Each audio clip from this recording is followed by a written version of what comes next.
I step onto the empty stage, lights humming overhead, and I can already hear the echoes of all the voices outside, the chants, the hashtags, the headlines, the relentless rhythm of Tesla takedown and everyone hates Elon.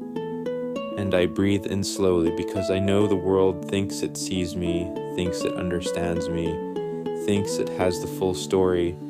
And as I stand here, I realize that every success I've had has come bundled with equal amounts of scrutiny, curiosity, and outrage. And maybe that's just the cost of trying to push the world forward faster than it's comfortable moving.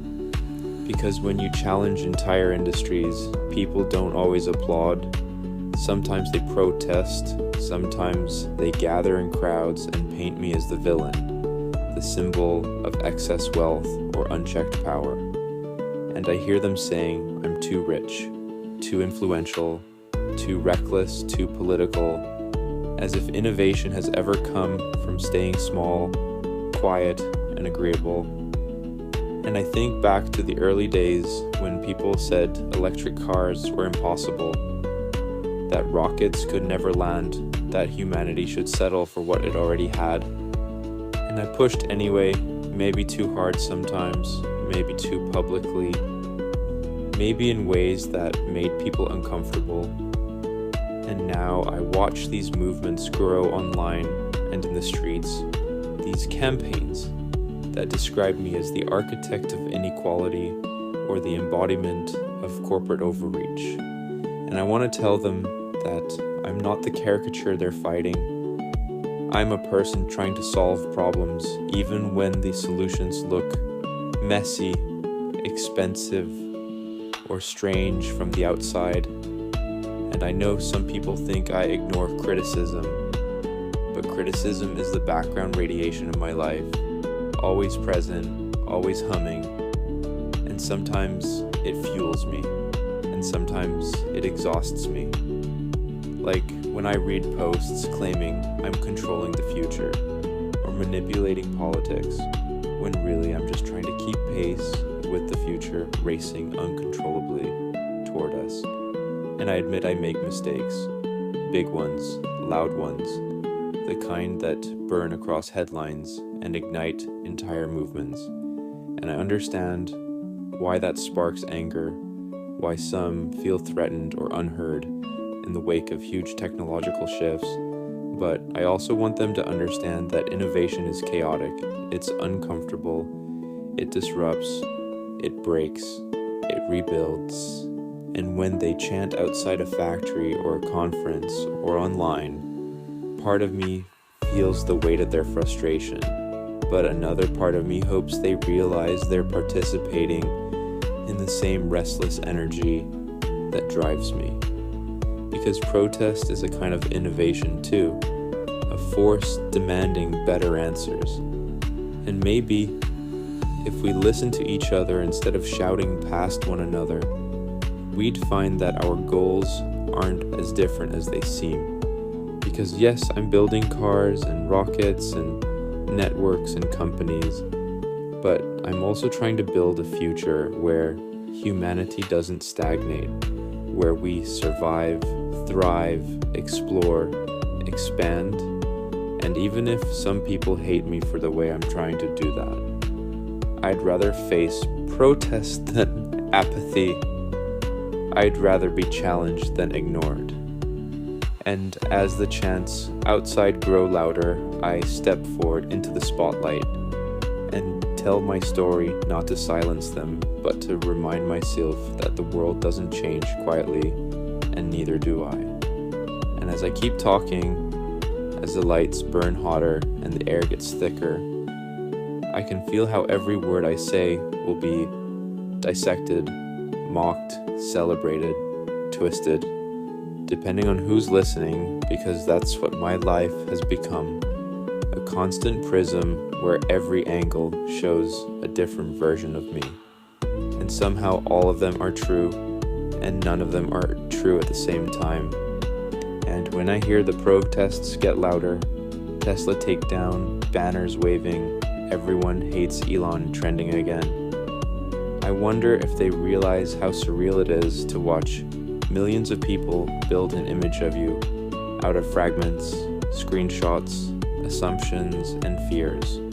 And I want to tell them that sometimes I scroll through the criticism at 3 a.m., reading every line, feeling every jab, not because I enjoy it, but because it reminds me that the world is paying attention, and attention, even angry attention, means the stakes are real. And maybe that's why I've always pushed forward with such intensity, because once you know the world is watching, you can't just stop, you can't shrink, you can't retreat into something smaller or safer. You have to keep building, keep experimenting, keep stumbling forward, even when the cost is becoming a symbol people rally against.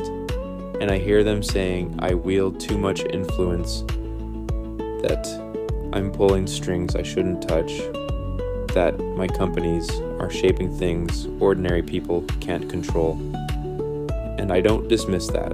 I don't pretend it's wrong to question huge shifts in technology and power, because the truth is I question myself too. Late at night, staring at diagrams, models, launch schedules, wondering if the things we're building will actually help humanity or just complicate it even more. But if I let that fear stop me, then nothing groundbreaking would ever happen, because progress is never born out of comfort. It comes from tension, resistance, the friction between what is and what could be. And even though protest movements see me as the opposition, I don't see them as my enemy. I see them as part of the same world I'm trying to improve. Because a future worth fighting for includes voices that disagree, that push back, that demand accountability, even if their signs have my name crossed out in red paint. And yes, sometimes the criticism hits harder than I admit. Like when people say I care more about power than people, or that my vision is just ego disguised as progress. And I want to tell them that vision is lonely and leadership is messy, and trying to build things no one else has built means you'll be misunderstood, almost by default.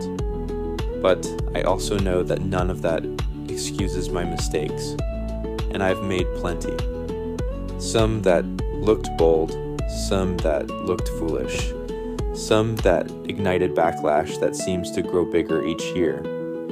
And as the movements intensify, I find myself asking not how to silence them, but how to learn from them. How to evolve without losing the fire that got me here in the first place. And maybe that's why I'm standing on the stage, talking into the silence between the chants, trying to explain myself to a world that can decide it hates me in a second and change its mind just as fast. And maybe tomorrow the headlines will twist this monologue into a meme or scandal.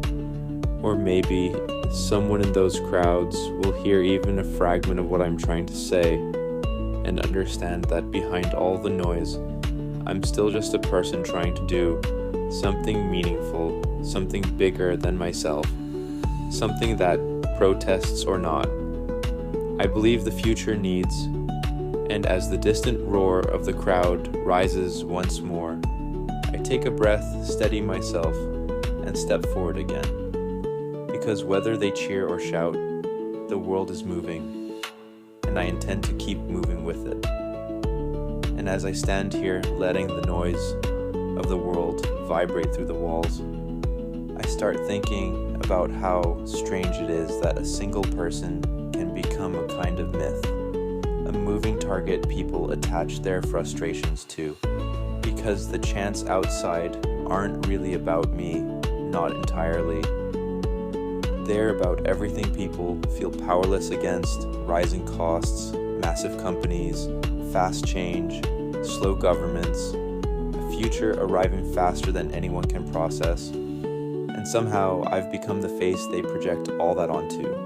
And I get it. I really do.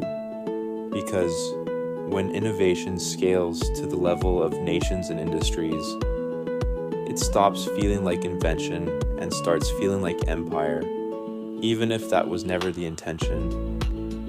And while they march with signs and megaphones, I'm backstage wrestling with my own doubts, wondering whether ambition can coexist with empathy, whether progress can be pursued without people feeling steamrolled.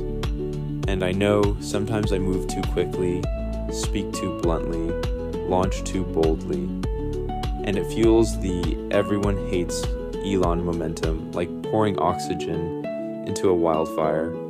And part of me wants to shout back that I'm human, that I mess up, that I second guess myself far more than anyone imagines. But another part of me knows that explaining yourself rarely shifts a movement once it catches fire, because movements run on emotion, momentum, shared frustration, not on careful nuance or personal introspection. So instead I listen, I absorb, I try to understand the angles I can't see from inside the engine room of innovation, and as they denounce me for being too wealthy or too powerful, I ask myself whether the structures around me have grown so enormous that no amount of transparency can make them feel grounded again. And it's a strange thing to realize that your own success has become a symbol. People rally either for or against. And while they chant about takedowns and accountability, I'm thinking about risk, about how every leap I take is supposed to serve a future where humanity has more options, more resilience, more possibility, even if the present feels turbulent because of it. And I remind myself that history rarely looks kind to anyone in the middle of disruptive change. It's only later, once the dust settles, that people decide whether what you built mattered, and as the chants outside swell again like a tide coming in, I take another breath and tell myself that this is part of the journey, that criticism is a sign we are touching something important, something alive, something that affects real lives in ways that spark real emotions. And even if I can't control how people see me, I can control how I respond, and I choose to keep creating, keep iterating, keep aiming at a future that's bigger than my reputation or the protests surrounding it. Because if I stop now, then all the friction, all the backlash, all the shouting would serve as a barrier instead of a catalyst. And I won't let that be the end of the story.